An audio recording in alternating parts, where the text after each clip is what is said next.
Hey guys, what's up? This is George here. I'm bringing you another video review. Today we're going to be looking at the Droid Motorola Mini. This Droid Motorola Mini, this is the white version.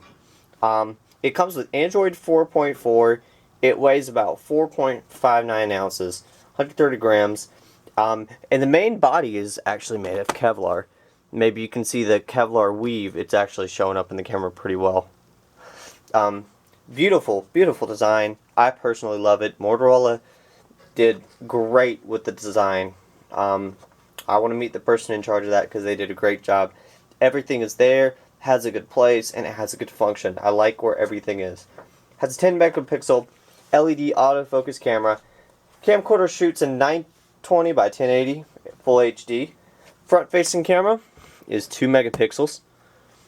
And you also have a wonderful 4.3 inch screen with 332 pixels per inch pixel density. It's got a standard LCD technology. It's not Super AMOLED. It's got the standard light sensors, proximity sensors located up here in the top left corner, and then you have Motorola's X8 in terms of hardware. It's got an X8 dual-core 17 megahertz processor, and it actually has a 400 megahertz quad-core processor.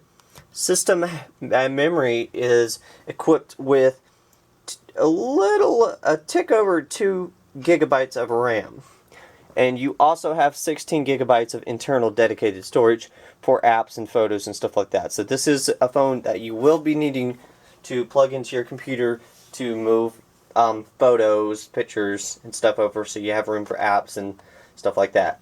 Battery life is about 312 hours, and it comes with a 2000 milliamp hour lithium ion battery. It comes with wireless charging built in.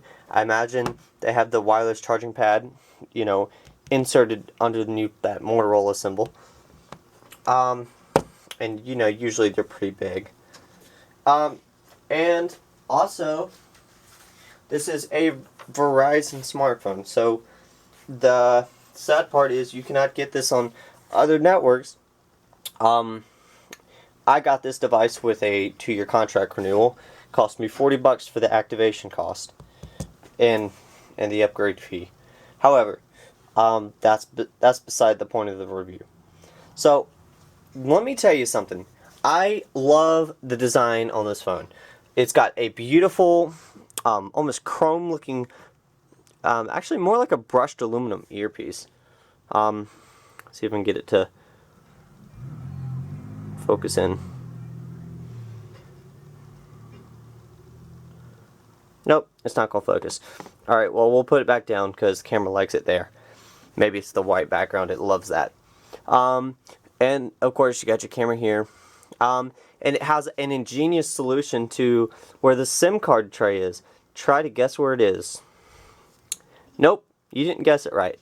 It's behind the volume rocker. The volume rocker itself actually can completely slide out to reveal the SIM card. And it is a very well designed internal feature.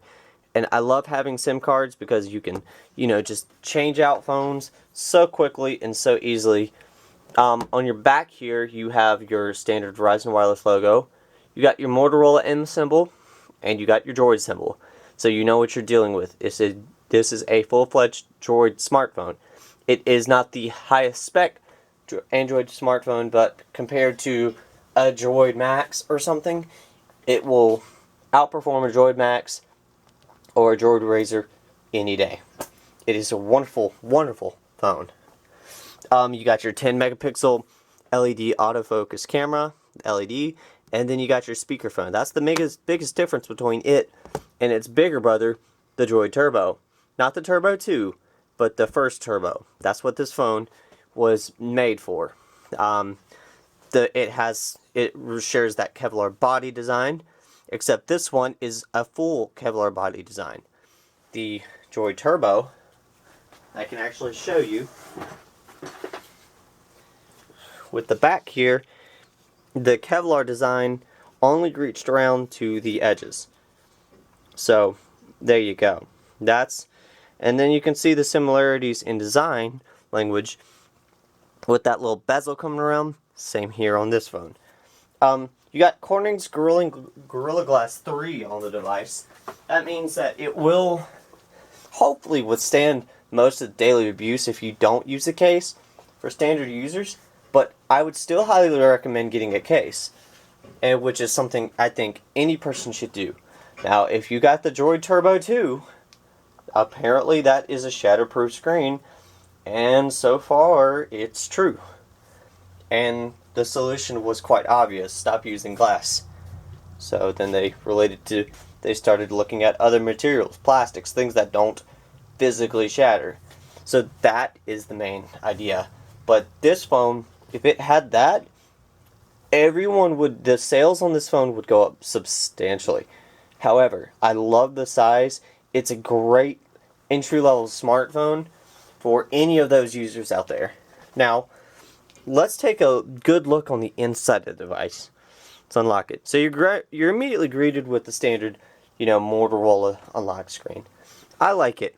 It's decent. You can set your own passcode and stuff. So once you get into the device, you are, very, very fluid. No lag. You can go back to your home, go to your apps. You can see all my apps. But for example, you can, play a game on there, and it works very, very well. The audio quality is good on the device. So it's loading up this game, and this is a very heavy game. It uses a lot of memory.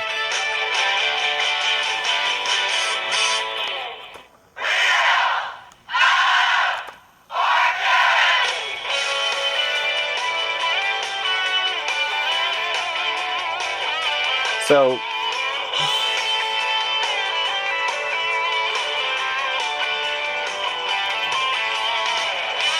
but you can see this heavy game works flawlessly, very fluid, and you hit the home button, it goes straight back to home. Some of the phones I've had, and a lot of other devices, even Apple, you hit the home button and it jumps around and it goes, okay, let me go back to the home.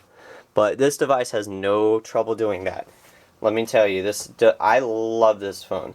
This is gotta be one of my second most favorite phones I've had.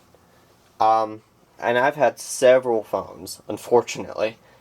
And I've had a very diverse group of phones. I've had Windows Phone, I've had BlackBerry, I've had pretty much every phone except for Lenovo. I've even had an iPhone, which I do not recommend personally. But hey, whatever floats your boat. If Lucy Susie likes iPhones and it's simple for her to use and it doesn't give her trouble, that's fine. That's up to Susie. But personally, I like this. And a lot of friends like the design language on this phone. It's got, like I said, I think the design on this phone is very timeless. Well, anyways, thanks for watching, guys. If you have any questions, let me know.